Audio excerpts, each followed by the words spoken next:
Son innumerables las formas en las que las diferentes comunidades de la región han sido afectadas por la crudeza del conflicto y el abandono del Estado.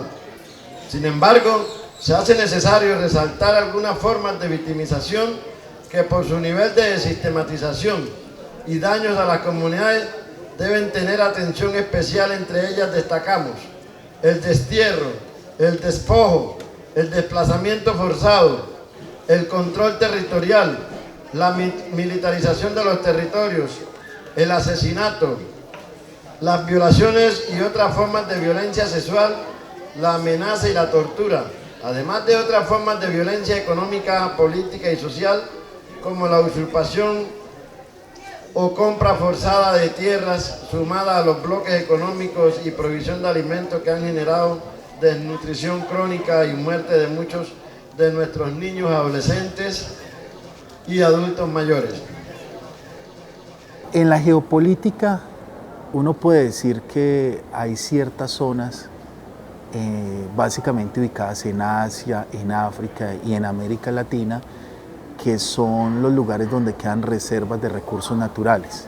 Una de esas zonas es el Chocó colombiano, el departamento del Chocó. Allí hay presencia de una gran cantidad, no solamente de biodiversidad, sino también de recursos naturales no renovables. Pues si bien son tierras que han sido presencia de indígenas desde antes de la colonia, posterior a la colonia, entonces se ubicaron afrodescendientes en ese lugar y allí coexistían. Y digamos, la connotación de propiedad de la tierra no ha sido un concepto que existiera allí en ese territorio. Cuando llegó, digamos, el interés de algunos capitales de explotar el territorio, entonces entran en choque con esa cultura que nada tenía que ver con el concepto de propiedad de la tierra.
En el tiempo que entraron el paralitalismo acá, fueron muchas las dificultades que tuvimos.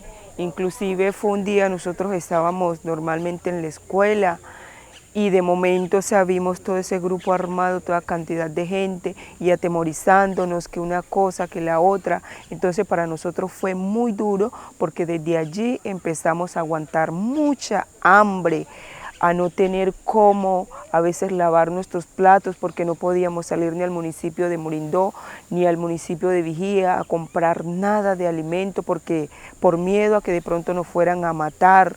Todo desde ahí empezó a ser muy duro y muy trágico para nuestro municipio, para nuestras comunidades en aquel entonces.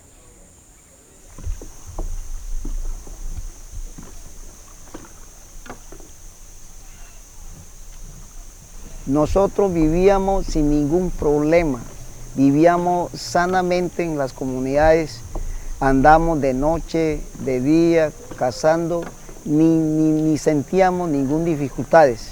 En el año 1996 había comunidad indígena Unión Chocó. Ahí presentó con grupo armado, asesinaron junticos. Esos fueron el grupo heleno, hicieron eso, asesinaron. De ahí, con el asesinaron, ya la comunidad bajaron a Chanú, donde yo vive. Comunidad Unión Chocó desapareció totalmente. Ayuda de gobierno, nunca conocemos comunidades indígenas de Bojayá.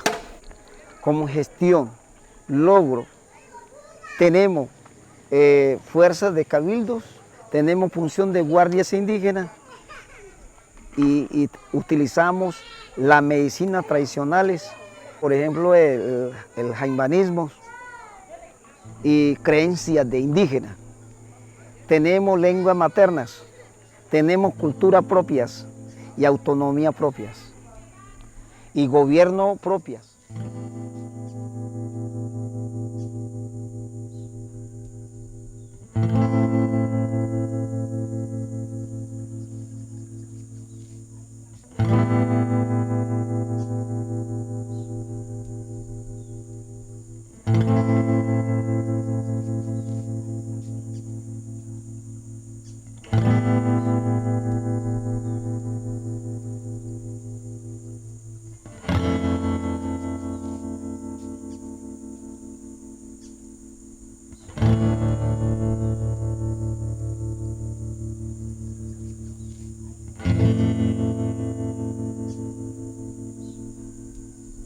Esas condiciones, digamos, permiten que hagan presencia grupos insurgentes como las FARC y el ELN, que se ubican en el territorio, pero no había, digamos, un choque fuerte ni con fuerzas del Estado y mucho menos con los grupos paramilitares en su momento.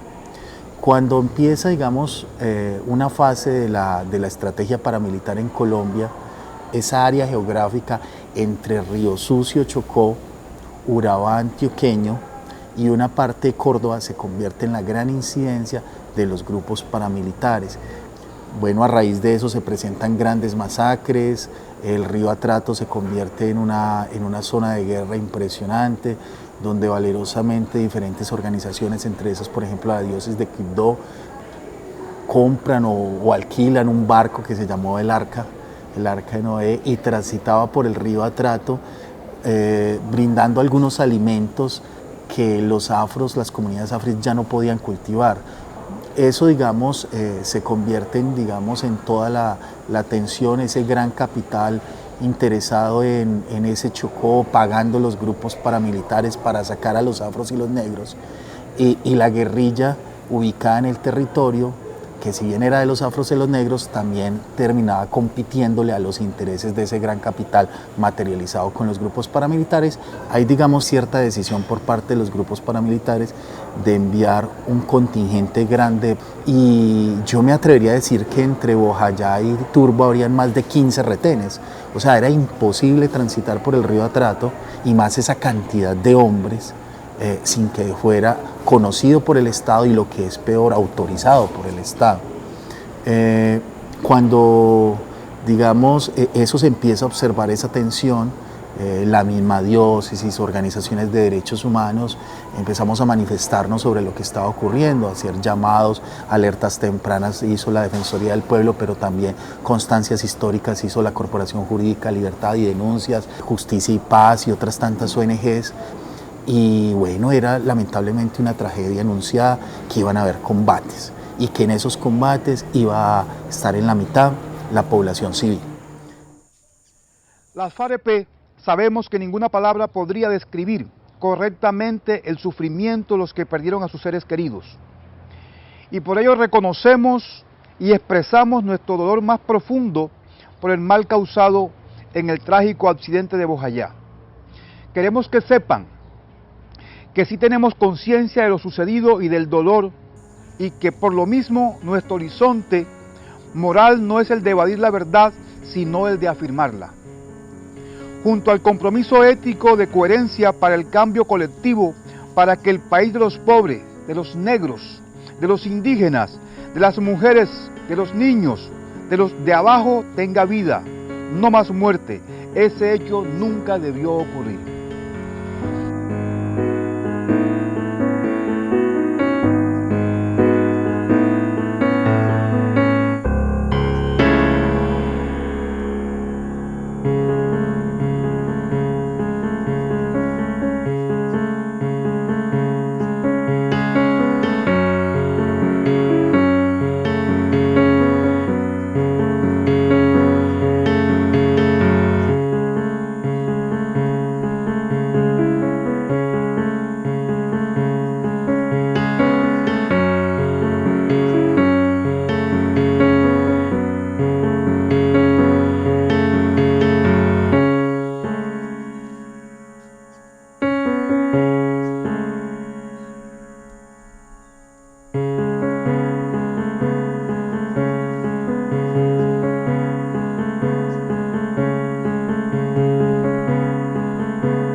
Entonces, antes de los luctuosos hechos de Bojayá, podría uno concluir de que ya había pleno conocimiento por parte del Estado colombiano de que una situación de esas iba a ocurrir. No necesariamente lo que ocurrió en Bojayá, pero que sí iba a haber una confrontación armada muy fuerte entre insurgencia, paramilitares escoltados por la fuerza pública, y que eso iba a afectar lamentablemente la población civil. Llega entonces las dos estrategias, obviamente, la estrategia de guerra planteada para el Chocó por parte de los grupos paramilitares, o las AUC en este caso, y la estrategia militar planteada por las FARC. Y en los documentos que hemos tenido ya la oportunidad de leer, las diferentes investigaciones que se han hecho, hemos podido enterarnos de diferentes cosas. O sea, que digamos que había toda una intencionalidad de que esa confrontación por parte de las FARC se diera en esa zona de Bojayá. Y se da. Digamos que lo terrible es que en medio de la gran tragedia, o previo a la gran tragedia, pues la comunidad desesperada pues se ubica en la iglesia con justa razón, y un reducto, no recuerdo bien exactamente, de si 15 o 35 paramilitares se hace al frente de la iglesia. Las investigaciones que hemos podido leer entonces dicen cómo las FARC lanzan un cilindro como forma de amenaza a este grupo paramilitar, y en un segundo cilindro es el que cae lamentablemente en la iglesia, y pues hay la cantidad de muertos, 85 aproximadamente civiles, y otros tantos paramilitares que se encontraban ahí, que estaban convirtiendo en escudo humano a la población civil. Eso no exime de responsabilidades ni al Estado por tener conocimiento pleno, amplio del hecho, ni a quien hace el ataque, porque no lo exime de responsabilidad, porque es un efecto que puede ocurrir, ni a los grupos paramilitares que colocaron, digamos, como escudo humano a la población. Se da uno cuenta que hechos como que los mismos guerrilleros se dieron cuenta del error que habían cometido, que eso no exime de responsabilidad, pero que obviamente, digamos, la intencionalidad no era el ataque hacia esa población, pero que sin duda alguna, pues obviamente ocurrió, es un hecho fáctico, y como hecho fáctico, insisto, hay una responsabilidad que no podemos negar.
El dolor más grande que se ha visto en el mundo es este. Pues es poco el peladito, pero sin cabeza y sin nada. Porque uno no tiene culpa de nada, hombre. Sin tener culpa de nada, porque la violencia así mata a uno que no tiene nada, hombre.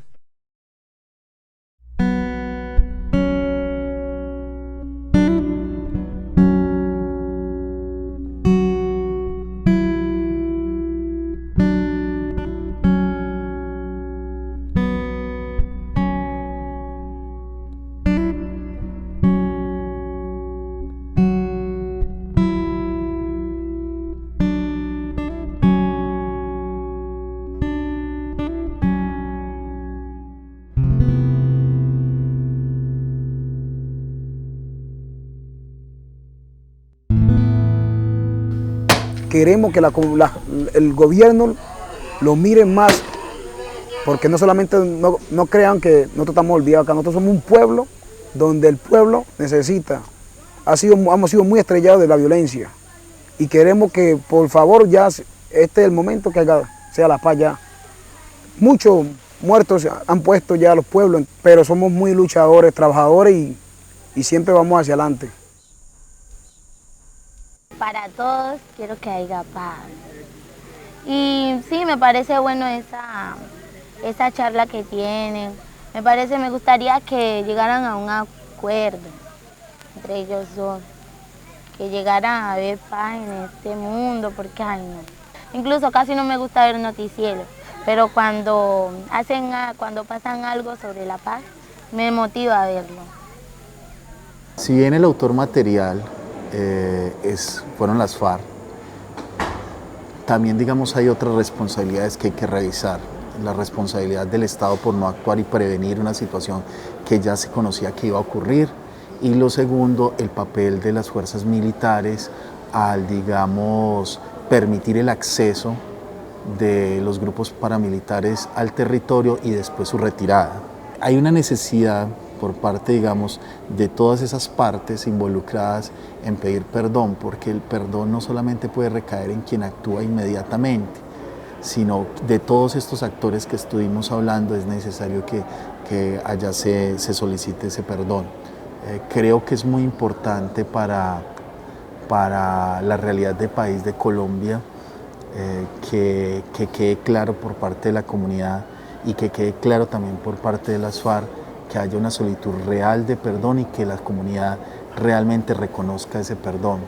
Si en ese acto la comunidad, pues que ya han habido algunos, no logra brindar el perdón, o las mismas FARC no brinda con toda la honestidad del caso y no haciendo matemáticas políticas, sino desde toda la honestidad hacer la solicitud de perdón, yo creo que vamos a quedar con una herida muy abierta en la historia de este país, porque es un hecho que es lamentable y fuera de que la guerra nunca debe ocurrir. Si llegase a volver a ocurrir una guerra en un futuro, hechos como estos no deben ocurrir.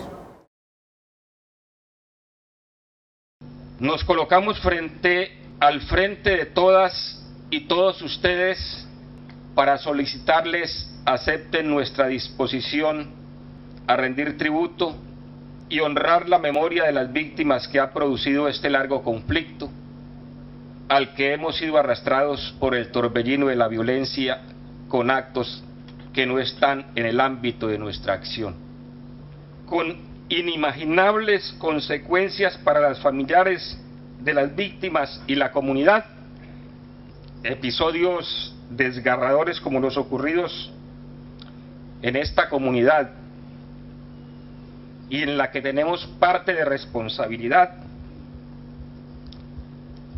no pueden volver a repetirse. Nosotros también hemos llorado con respeto y honradez por la muerte inocente de quienes esperaban misericordia, por los hombres y mujeres, ancianas, ancianos, niñas y niños. Hace 13 años que pesa en nuestros hombros el dolor desgarrador que les afecta a todas y todos ustedes. Hemos reconocido el hecho y reafirmamos un hondo pesar por el resultado nunca buscado ni querido. Sabemos que estas palabras, como lo hemos manifestado en varias ocasiones, no reparan lo irreparable, ni devuelve a ninguna de las personas que perecieron y tampoco borra el sufrimiento causado, sufrimiento que se refleja en el rostro de todas y todos ustedes, por quienes ojalá algún día seamos perdonados. Venimos impulsados por el compromiso con la verdad, reconociendo el daño causado y la intención de seguir avanzando por el camino del diálogo para resarcir con acciones reparadoras y reafirmar nuestro compromiso de no repetición. Bojayá es un grano de semilla de la reconciliación que estamos seguros germinará en la paz de Colombia.